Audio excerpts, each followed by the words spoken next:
Hello, and I'm back with another video. So, this is part 2 of the story time that I did probably 2 hours earlier about my rebound ex-boyfriend who broke in my house and stole from me. He stole money and he stole my new flat screen TV. He stole a whole lot of shit. We're gonna get into that on the next story time.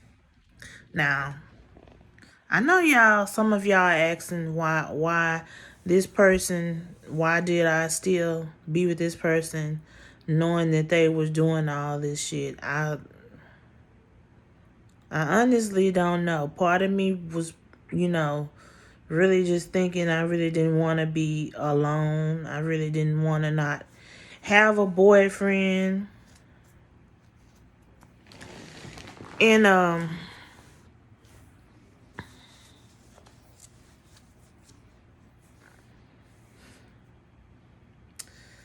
okay, so one typical scenario is like in the middle of the night, my daughter was in her room asleep. He came over. Okay, I'm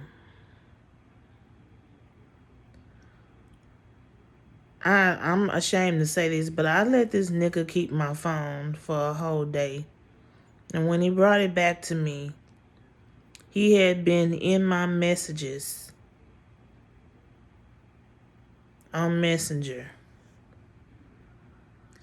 And saw that me and this dude was texting back and forth, which I don't really see nothing wrong with that.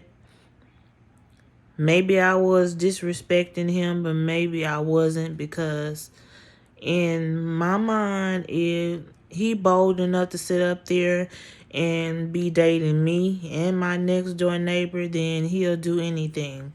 So he came in my room with the phone, threw it on the bed at me, and said, "Who's that nigga you been talking to on Messenger?" I said, "What nigga?" He was like, "Don't play dumb with me, bitch." And then he took his fist and he punched on me. And then he's like, "I will fuck you up if you are fucking over me." I said, "I'm not fucking over you." He's like, "You lying." Because I had a conversation with the dude. I pretended like I was you. I said, "What are you doing in my messages talking to people anyway?" So he punched me again with his big old heavy fist.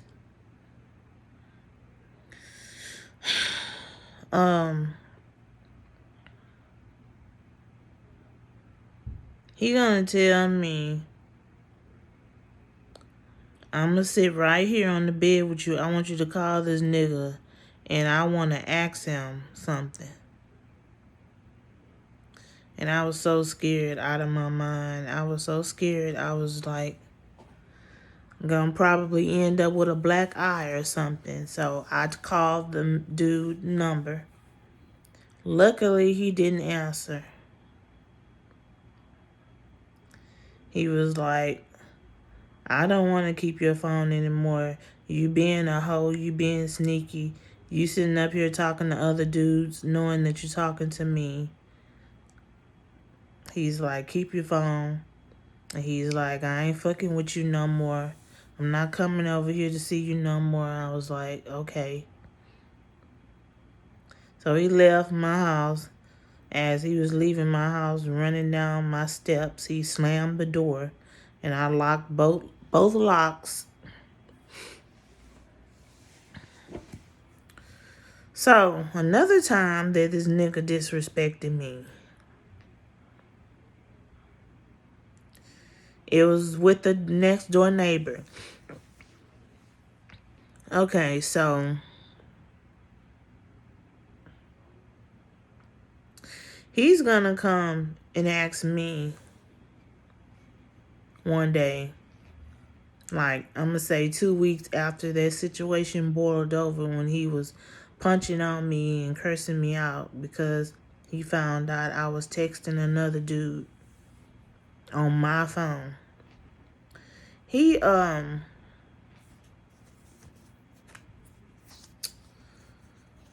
came and knocked on my door. And then he's like, "Can I borrow $10?" I'm like, "No, I don't have it." And he was like, "I don't believe you." I said, "I don't have any money." He was like, "I would go next door and knock on her door and ask her for $10, but she gonna want me to fuck her if she give me the money." I looked at him like, "What?" This was before I knew something was going on between him and the next door neighbor. That I had been made a story time about him and my next door neighbor. I said, "She gonna want you to fuck her." He's like, "Yeah."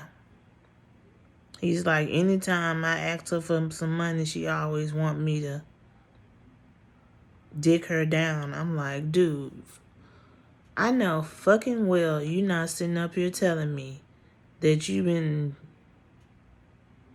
at her house fucking her and stuff." He's like, "Well, she don't let me in the house. I actually get in her car with her and we go get a room." I'm like, I don't care if y'all do it on a motherfucking grass or if y'all doing it in the apartment wash interior. Why are you fucking her knowing that me and you have something going on and we're sleeping together?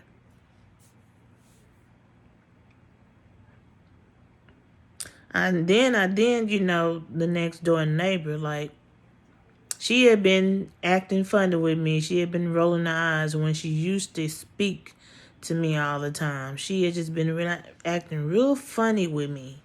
And I figured out it was because of him. And so I said to him, I said, "You actually be asking her for money and she be asking you to do that and you do it?" He's like, "Yeah, it ain't nothing special. It ain't nothing you should be worried about because I don't even like her because she's a hoe." Okay, if she's a hoe, what you think you are? Even though what he was saying was true, because I had noticed that I had seen about several dudes, maybe over 50 dudes, would come to her house and she would be outside kissing and screwing all up against the dude up against their car.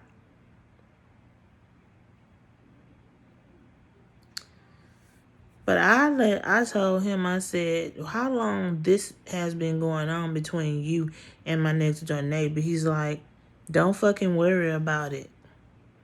He's like, "And if it is still going on, what you gonna do about it?"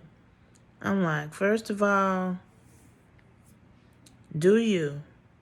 You can keep seeing her, but I'm taking myself out of the situation because I feel like you done made me look stupid enough. And he was sitting on the motherfucking concrete. And I was at the door with the door open, but I went in the house to slam the door. Before I slammed the door, I said, "Don't talk to me no more, don't call me, and don't ring the doorbell. We done." Because you telling me you messing around with this trick the same time you messing around with me, making me look stupid. And I said, "Goodbye." Tell me why this nigga got mad. He kicked my door. He beat on my door for about 30 minutes and kicked it. And then he rang the doorbell. He rang the doorbell till he couldn't ring it anymore. I calls the police, and he go next door on the other side of me and hide in his sister's house while I'm talking to the police. So that night, I just couldn't sleep. I was scared and everything because, yeah, he was too close for comfort. It was bad enough that he was messing around with the next door neighbor who lived next to me, but his sister lived on the other side of me. So he's at her house. He lives with his sister. He lives with her. And so I had needed to check my mailbox. I needed to walk to the store, me and my daughter and everything, but I couldn't go nowhere that day because I just called the police on him. I didn't send the police to his sister's house, but he knew the police was there in my house for him. He knew I called on him because when I looked out the window, I raised up my window while he was kicking my door and cussing at me and calling me all kind of bitches and hoes. Got the neighbors looking at me, got his sister looking and asking what's going on. And when I raised the window up, he and looked at him, he's like, "I'm gonna kill you, you bitch. You don't play with me. Don't fuck with me, you bitch." And just going off on me. He's like, "You gonna open this motherfucking door. You gotta come outside sometime. When you do, I'm gonna fuck you up." So that's really what made me call the police, not only because he rung my doorbell over 100 times and kicked my door and beat on it. Because he was mad because I slammed my door and told him I don't want to fuck with you no more because he was telling me that he's going over to my next door neighbor house, messing around with her, fucking her for money, basically. It sounds nasty. It was nasty. It was what it was. That's what he did. It's just the fact that he admitted that to me. I just could not take that. And I just had to get myself out of this situation and leave him alone. It was to the point where I would leave. Me and my daughter would leave and go on the weekend and spend 2 or 3 weeks at my grandma's house. And my grandma was living at the time. But anyway, that night, after I called the police and everything, in the middle of the night, I was wondering why I couldn't sleep. My daughter had been dozed out to sleep. I was wondering why I couldn't sleep. So I gets up in the middle of the night and I sit in the living room. And it was like 3 a.m. in the morning. Tell me why my doorknob and the lock was off the hinges. Like he had took a screwdriver and he unscrewed my shit trying to break in my house, but he couldn't get in because I had like 3 locks. Well, the way the apartments was built, it was 3 locks for the door. But he was really trying to get in there, and I believe if he would have got in my house, he couldn't get his hand through the inside of the hole that the lock on the doorknob, but he couldn't get his hand through there because I'm quite sure he would have beat me to a bloody pulp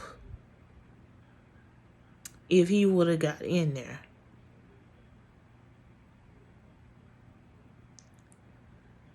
But I was just like, I used to cry every night while my daughter would be sleeping. I would never sleep because, first of all, I had cut ties with him. I cut him off. I told him, don't come back to my house anymore. He and I weren't speaking. While my daughter's at school, I would go to the mailbox to check my mailbox or something, and then I would be walking. He would be on the other side of the sidewalk on his phone and staring at me. And as soon as he would look at me, he want to yell out, "What the fuck you looking at?"